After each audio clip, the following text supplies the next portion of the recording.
33వ అధ్యాయం 103వ సర్గ. శ్రీరాముడు ఏటి నీటి రేవును సుమిత్రకు చూపించి దుఃఖించిన కౌసల్య. మగవారందరూ ముందుగా వచ్చి శ్రీరాముడిని దర్శించుకున్నారు. దశరథుడి భార్యలను పిలుచుకుని వశిష్ఠుడు కాలినడకన శ్రీరాముడిని చూస్తున్నానన్న సంతోషంతో వస్తుంటే మార్గమధ్యంలో శోకతప్తులైన సుకుమారులు రాజు భార్యలతో మెల్లగా చెప్పాడేలా: అమ్మలారా, రాజ్యం నుండి పంపివేయబడి దిక్కులేని వారైన రామలక్ష్మణులు నీటి కోసం నిత్యం వచ్చిపోయే రేవు ఇదే. నాకెలా తెలుసుంటారా? ఇవిగో వారి రాకపోకల అడుగుల జాడ కలిగి అడుగుల తొక్కిడితో నలిగిన నేల. ఇతర మనిషి సంచారం లేని ప్రదేశం కాబట్టి ఇవి వారి అడుగులే. సుమిత్రను చూసి కౌశల్య ఇలా అన్నది: సుమిత్ర, రామలక్ష్మణులకు వచ్చిన కష్టాన్ని చూశావా? నా కొడుకు కోసం నీ కొడుకు ఇక్కడ నుండి ప్రతిరోజు ప్రేమతో జాగ్రత్తగా నీళ్లు తీసుకుని పోతున్నాడు. నా పాపం నాతో పోకుండా నీకు కూడా చుట్టుకుంది. ఇలా నీళ్లు తీసుకుపోవటం రాజకుమారులకు నీచకర్మే కాదన్నను, కానీ ఈ కారణం వల్ల నీ కొడుకును నీచకార్యం చేస్తున్నాడని లోకం నిందించదు. కూటి కొరకు ఒకరి దగ్గర కొలువుండి నీళ్లు మోయటం నీచకార్యమే గాని ప్రతిఫలాపేక్ష లేకుండా ప్రేమతో కర్తవ్యం అనే భావనతో ఉపకార బుద్ధితో పెద్దల సేవ చేయటం పరమ పురుషార్థ సాధనమని లక్ష్మణుడు అన్నకు సేవ చేస్తున్నాడు. అలాంటి వాడిని ఎవరు నిందిస్తారు? వాస్తవానికి పొగుడుతారు. ఎందుకంటే జ్ఞానం భక్తి కలిగి ధర్మబుద్ధితో కష్ట సమయంలో మానాభిమానాలు ఎంచక, సవతి తల్లి కొడుకన్న ఆలోచన చేయక లోకంలో ఇలా చేసేవారు ఎవరైనా ఉన్నారా? ఇలా చేయటం ఈ సుగుణధర్ముడికే చెల్లుతుంది కానీ ఇతరులకు కాదు. శ్రీరాముడిని మరలా అయోధ్యకు తీసుకుని పోవాలన్న భరతుడి కోరిక నెరవేరితే లక్ష్మణుడికి ఇక ఈ కష్టం ఉండదు కదా. ఇలా చెప్పిన కౌసల్య దక్షిణ భాగాన దర్భల మీద శ్రీరాముడు పెట్టిన గారపిండి పిండాలను సవతలకు చూపించింది. శాస్త్ర ప్రకారం శ్రీరాముడు తండ్రికి పిండ ప్రదానం చేశాడని చెప్పింది. జీవితకాలంలో తన కొడుకు శ్రీరాముడు వేలు కూడా వేసి తాకిన గారపిండితో తండ్రికి పిండాలు పెట్టినందుకు తన గుండె రాతిది కాబట్టే చెలించలేదని కౌసల్య బాధపడుతుంది. ఇలా దుఃఖపడుతున్న కౌసల్యని చూసి సవతులు గతించిన దానికి దుఃఖపడవద్దని, భరతుడు ఎలాగైనా శ్రీరామలక్ష్మణులను అయోధ్యకు తీసుకుపోతాడని, అందరం పోయి వేడుకుంటే శ్రీరాముడు అయోధ్యకు వస్తాడని ఆమెను సమాధానపరుస్తారు. ఇలా మాట్లాడుకుంటూ ఆశ్రమానికి వస్తారు. అక్కడ శ్రీరాముడిని చూసి వారందరూ గొల్లుని ఏడ్చారు. శ్రీరాముడు కూడా తల్లులను చూసి చివాలను ఆసనం మీద నుంచి లేచి వారి పాదాల మీద పడి నమస్కారం చేశాడు. తల్లులందరూ శ్రీరాముడు వీపు నిమురుతూ అలా ఉండిపోయారు. కాసేపు తల్లులను చూసిన లక్ష్మణుడు సాష్టాంగ నమస్కారం చేశాడు. సీతాదేవి కూడా అత్తగారులకు నమస్కరించింది. తల్లులు ఆమెను కౌగలించుకున్నారు. కౌసల్య సీతతో, అమ్మా, నువ్వు జనకరాజు కూతురివి, దశరథ మహారాజు కోడలివి, రామచంద్రుడి భార్యవు. అలాంటి గొప్పదానివి, గొప్ప ఇంట్లో పుట్టి గొప్ప ఇల్లు మెట్టి ఇలాంటి గొప్పవాడిని చేపట్టిన సుకుమారివి, ఉత్తమ రాజకన్యవు. ఏ విధంగా ఈ అడవుల్లో కష్టపడుతున్నావా అమ్మా అని అంటుంది. ఇలా తన తల్లి కౌసల్య దుఃఖపడుతుంటే శ్రీరాముడు వశిష్ఠుడికి నమస్కారం చేశాడు. ఆయనతో కూర్చున్నాడు. వారిరువురు కూర్చున్న తర్వాత భరతుడు కూర్చున్నాడు. ప్రజలందరూ భరతుడు శ్రీరాముడితో ఏం మాట్లాడతాడా విందామని చెవులు విప్పి వినసాగారు. పౌరులతో శ్రీరామ భరత లక్ష్మణులు యజ్ఞశాలలోని ప్రేతాగ్నులలాగా ప్రకాశించారు. 104వ సర్గ. భరతుడు తనను అయోధ్య పిలుచుకుని పోవడానికే జడలు ధరించి వచ్చాడని గ్రహించిన శ్రీరాముడు అతడిని కౌగలించుకుని లక్ష్మణ సమేతంగా ఇలా అడిగాడు: ఇదేంటి భరత, నీ గురించి నువ్వే చెప్తే వినాలని మనసు అవుతున్నది. రాజ్యభారం మోయాల్సిన వాడివి ఈ అరణ్యానికి ఎందుకొచ్చావు? వేటకొచ్చావా? అలా అయితే ఈ జడలెందుకు, ఈ కృష్ణాజనం ఎందుకు, ఈ నారచీరలు కట్టుకోవడానికి కారణమేమిటి? ఎందుకని నువ్వు రాజ్యాన్ని వదిలి వచ్చావు? జవాబుగా భరతుడు చేతులు జోడించుకుని, అన్నా, చేయరాని చెడ్డ పని చేసి మిమ్మల్ని వదిలి రాజు పుత్రశోకంతో మరణించాడు. ఇది తండ్రి చేసిన తప్పుకు ప్రథమ ప్రతిఫలం. గొప్ప విషయాలలో స్త్రీలతో ఆలోచన చేయకూడదన్న ధర్మ సూక్తిని మరిచి నా తల్లి చెప్పినట్లు విని తన కీర్తిని నాశనం చేసుకున్నాడు. ఇది రెండవ ప్రతిఫలం. ఇంత ఘోర పాపం చేసిన నా తల్లికి ప్రథమ ఫలంగా ఆమె కోరిన రాజ్యం లభించలేదు. రెండవ ఫలంగా విధవ ఏడుస్తూ ఘోర నరకాన పడ్డది. ఇక నా గతి? ఏ పాపం తెలియకపోయినా కైక కడుపున పుట్టిన కారణాన రాజ్యం కోసం తల్లి మూలాన అన్నను అడవిపాలు చేశాడన్న నిందతో చనిపోవడం. తండ్రి తల్లి చేసిన పనిని సవరించడం ఇప్పుడు వీలుగాదు. నేను నీ దాసుడిని. నా మీద అనుగ్రహం చూపి నా మీద నిష్కారణంగా పడ్డ అపకీర్తన తొలగిపోయేటట్లు నీ రాజ్యాన్ని నువ్వే తీసుకో. ఇది నా కోరిక. దీనికోసమే నేను వచ్చాను. నీ దాసుడినైన నేను, స్వామి అయిన నువ్వు జడలు ధరించి నారచీరలు కట్టి అడవిలో ఉంటే రాజ్య చిహ్నాలు ధరించి సింహాసనం పైన కూర్చుని నగరవాసిని అవుతా. దాస్యం నా పని, స్వామిత్వం నీ పని. నా పని నేను చేస్తా, నీ పని నువ్వు చెయ్యి అంటాడు. ఇంకా ఇలా అంటాడు, ఈ ప్రార్థన నా ఒక్కడిదే కాదు. ఈ ఉద్దేశంతోనే మంత్రులు, అమాత్యులు, పౌరులు, సామంతులు, మన తల్లులు అందరూ నిన్ను చూడటానికి వచ్చారు. వారి ముఖాలు చూడు, వారి అభిప్రాయం తెలుస్తుంది. మా తప్పులు మన్నించి మా మీద కరుణ చూపు. నేనేం తప్పు చేశానంటావా? నా తప్పు నాకు తెలుసు. పెద్దవాడుండగా చిన్నవాడు రాజైన ఉదాహరణలు లేవా అని అడుగుతావేమో. పెద్దవాడు దుష్టుడో, అంధుడో, పతితుడో, కుష్ఠరోగో అయితే అప్పుడు చిన్నవాడు రాజు కావచ్చు. నీలో ఎలాంటి దోషమూ లేదు. రాజ్యభారం వహించడానికి అన్ని విధాలా సమర్థుడివి. కాబట్టి నువ్వే రాజై అందరినీ సంతోషపెట్టు. అన్నా, నేను నీకు తమ్ముడిని, శిష్యుడిని, దాసుడిని. అందరు మంత్రులతో యోగ్యమైన విధంగా నీకు సాష్టాంగ నమస్కారం చేస్తున్నా. నా మీద దయచూపు. వీరందరూ నువ్వు అయోధ్యలో ఉన్నప్పుడు రాజుపై గౌరవంతో, భయం, భక్తితో నీకు దూరంగా ఉన్నారు. ఇప్పుడు బిడ్డల్లాగా నీ దగ్గరకు వచ్చారు. వీరంతా రాజపూజ్యులు. వంశ పరంపరంగా మన అయోధ్యలోనే ఉండి మన మేలే తమ మేలనుకుని, మన కష్టమే తమ కష్టం అనుకుని ఉంటున్నారు. వీరంతా మన తండ్రికి ముఖ్యులు కాబట్టి మనకు తండ్రి లాంటి వారు. నీకు వారి మీద నిజమైన ప్రేమ ఉందని వారి నమ్మకం. నువ్వు వారి ప్రార్థన అతిక్రమించకూడదు. సవతి కొడుకున్న కారణాన నా ప్రార్థనను నిరాకరించిన వీరి ప్రార్థనను ఎలా నిరాకరిస్తావు? తన పాదాల మీద పడ్డ తమ్ముడు భరతుడిని లేవనెత్తి కౌగిట్లో చేర్చుకుని శ్రీరాముడు ఇలా అన్నాడు, తమ్ముడా, నీలాంటి వాడు ఇలా చేయవచ్చా?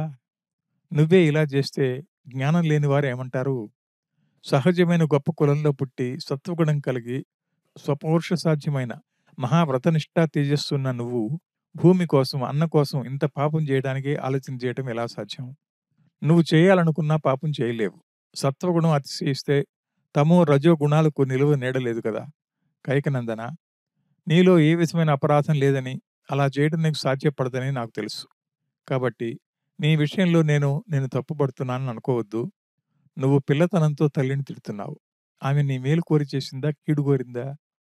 నీ మీద ప్రేమతోనే కదా అలా చేసింది. ప్రేమతో పని చేస్తే దూషించవచ్చా? తల్లి చేయరాని పని ఏం చేసింది? లోకంలో పెళ్ళాం పిల్లల కోసం ప్రేమతో ఇష్టం వచ్చినట్లు చేసేవారు లేరా? ఇష్టప్రాప్తి, అనిష్ట నివారణ, ఈ రెండు ప్రతి జంతువు కోరుకునేవే కదా. ఇష్టప్రాప్తి కోసం కొడుకని నీకు రాజ్యం కావాలనుకుంది. అనిష్ట పరిహారానికి నన్ను అడవులకు పొమ్మంది.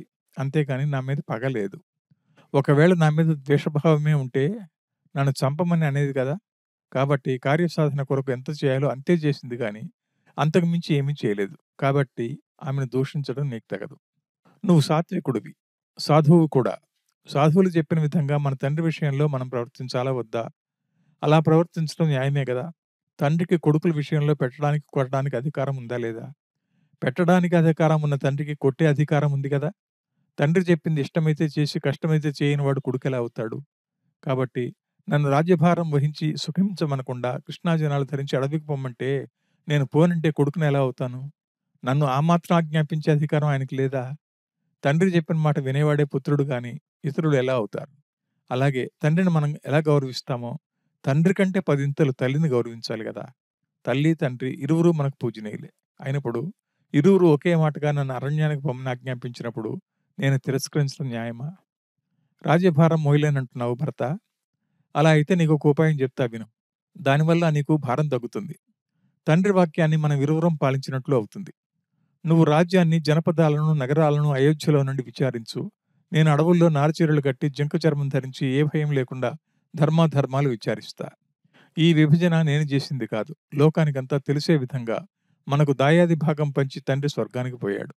చిన్నవాడైన నీ భాగాన్ని పెద్దవాడైన నేను తీసుకోవడం ధర్మమా? భర్త, నువ్వే చెప్పు. మన తండ్రి ప్రజలందరికీ గురువు, ధర్మయుక్తమైన మనసున్నవాడు. నువ్వు చిన్నవాడివి కాబట్టి సుఖభాగం నీకిచ్చి పెద్దవాడైన నాకు కష్టభాగం ఇచ్చాడు.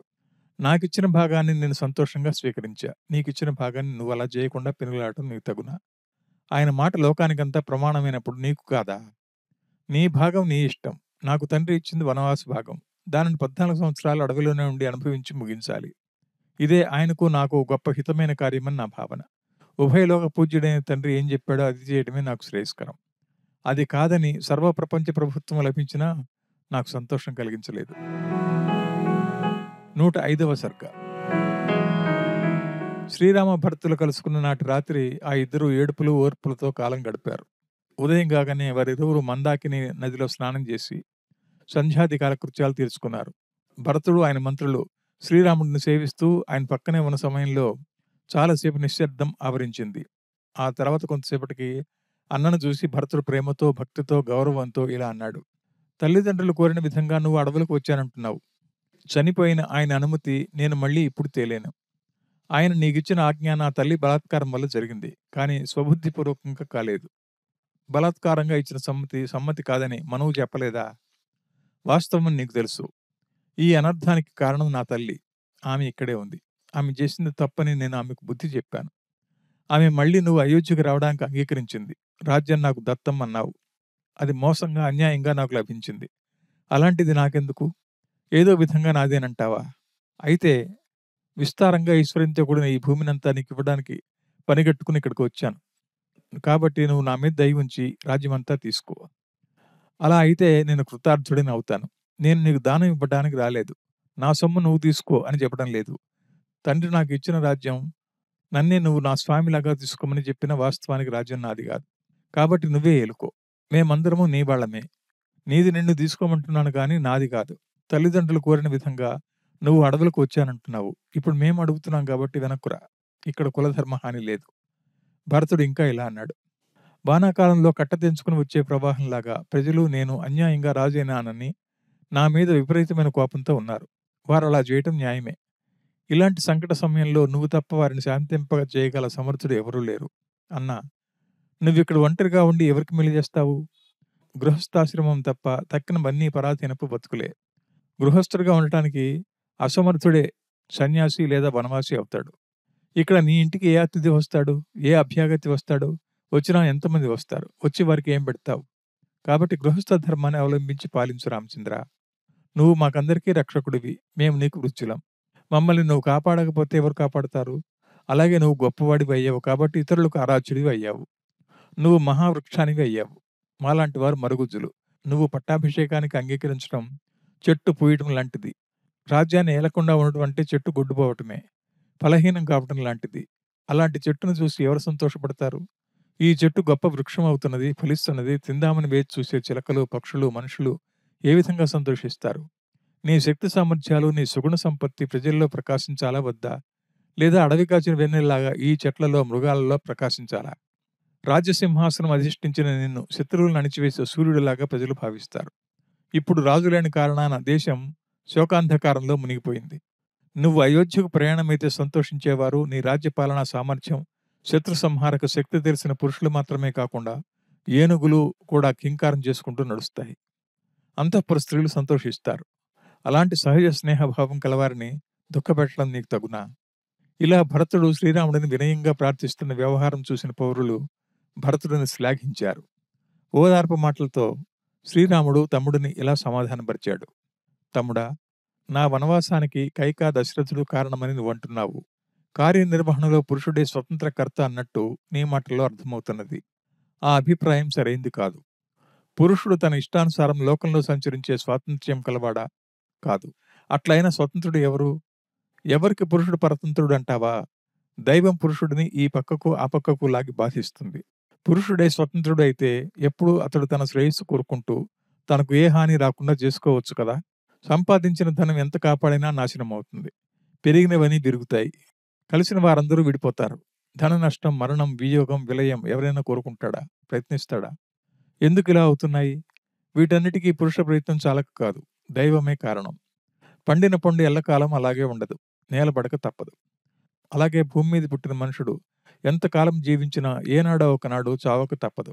దీనికి కారణం పురుషకారం చాలక కాదు, భగవదాత్మకమైన కాలమే కారణం.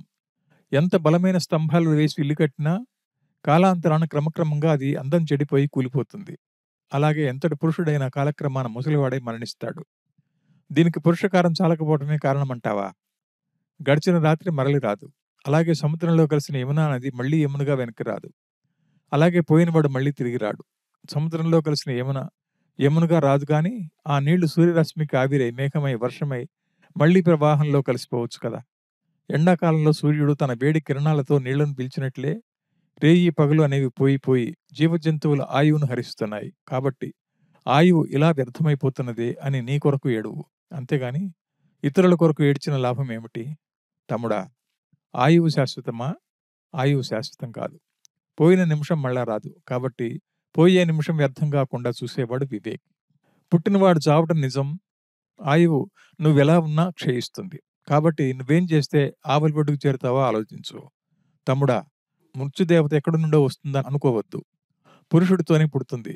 వాడిని అంటుకునే ఉంటుంది. వాడితోనే తిరుగుతుంది. వాడెక్కడికి పోతే అక్కడికి పోతుంది. పరలోకానికి పోతే అక్కడికి పోతుంది. అక్కడ నుండి ఈ లోకానికి వస్తే వెంటనే వస్తుంది. కాబట్టి హెచ్చరికతో సుఖం కలిగే మార్గాన్ని ఆలోచన చెయ్యి. నీ దేహం దృఢంగా, ఆరోగ్యంగా వయసులో ఉన్నప్పుడే నువ్వు పరలోక చింత చేయకపోతే, దేహం ముడతలు పడి, నడిచేటప్పుడు కాళ్ళు తడబడి, తల తెల్లబడి, కష్టపడుతున్నప్పుడు నిన్ను నువ్వు ఎలా రక్షించుకుంటావు? అది నీ స్వాధీనం తప్పినప్పుడు నువ్వేం చేయగలవు? చేయదలుచుకున్నా ఇహలోకంలో కావలసిన దాన్ని చేయలేనప్పుడు పరలోకంలో కావలసిన దానికి ఎలా చేస్తావు? తన కాళ్ళలో బలం ఉన్నప్పుడు నడవడం మాని, బలం పోయిన తర్వాత తనను తీసుకుని పొమ్మని ఇతరులను బతిమాలటం తెలివి తక్కువతనం కాదా? సూర్యుడు ఉదయించాడు ధనం సంపాదిద్దామని గాని, సూర్యుడు అస్తమించాడు కామభోగాలు అనుభవిద్దామని గాని ఆలోచిస్తాడే గాని మానవుడు, అయ్యో! సూర్యాస్తమయం లోపు 12 గంటల కాలం వృధా అయిపోయింది కదా! మనం ఏమీ చేయలేదని అనుకోడు. రాత్రికి కావాల్సింది పగలు, ముసలితనంలో కావాల్సింది యవ్వనంలో, వర్షాకాలంలో కావాల్సింది ఎండాకాలంలో సంపాదించినట్లు, పరలోకానికి కావాల్సింది ఈ లోకంలో నేనే సంపాదించానని మూఢత్వంతో ఆలోచించరు గదా! ఎండాకాలం పోయి వర్షం కురవగానే అబ్బా! ఎండలకు మాడిపోయాం. చినుకులు పడ్డాయి. ఇక చల్లగా ఉంది అంటాం. అది పోయి చలికాలం రాగానే అబ్బా! వానల వల్ల కదలటానికి, మెదలటానికి వీలు లేకపోయింది. ఇక నెమ్మదిగా రాత్రిలో వెన్నెల్లో సుఖపడవచ్చు అంటాం. ఇలా ఒక ఋతువు పోయి మరొక ఋతువు వస్తేనే సంతోషిస్తాం కానీ, ఆయుష్‌లో ఇంత పోయిందే అని, మరణకాలం సమీపిస్తున్నదే అని ఒక్కరైనా ఆలోచించరు. భార్యాబిడ్డలు, ధనం వాటంతట అవే వచ్చి ఒక చోట చేరి మళ్ళీ విడిపోవటానికి కారణం కాలవలమే కానీ మరేం కాదు. కాబట్టి ఒకరినొకరు విడిపోక తప్పదు. ఎక్కడి స్నేహితులు, ఎక్కడి బంధువులు, ఎక్కడి అన్నదమ్ములు వీరందరూ తమ రుణం రాబట్టుకోవడానికి వచ్చిన వారే.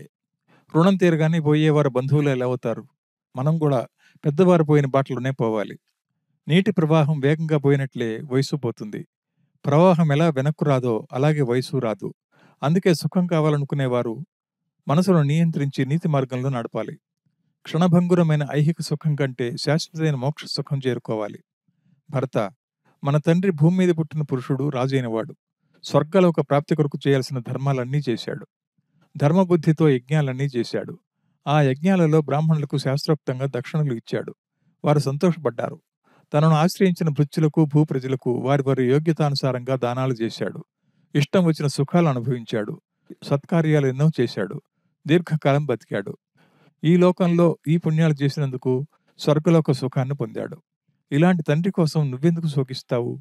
మన తండ్రి వార్ధక్యం వల్ల జీర్ణించిన దేహాన్ని ఇక్కడే విడిచి, ఈ లోకం కంటే ఉత్తమమైన బ్రహ్మలోకంలో సంచారం చేస్తూ యోగ్యమైన దేవతల దేహాన్ని ధరించాడు. అలాంటి తండ్రి కొరకు ఎందుకు ఏడుస్తున్నావు? నీ వంటి వేదార్థ జ్ఞానం, బ్రహ్మజ్ఞానం గల పండితుడు ఈ విధంగా దుఃఖపడ్డాడు. ఎందుకంటావా? చనిపోయిన వారి కొరకు ఎంత ఏడ్చినా వారు బతికిరారు. కాబట్టి ఏడవటం వల్ల లాభం లేదు.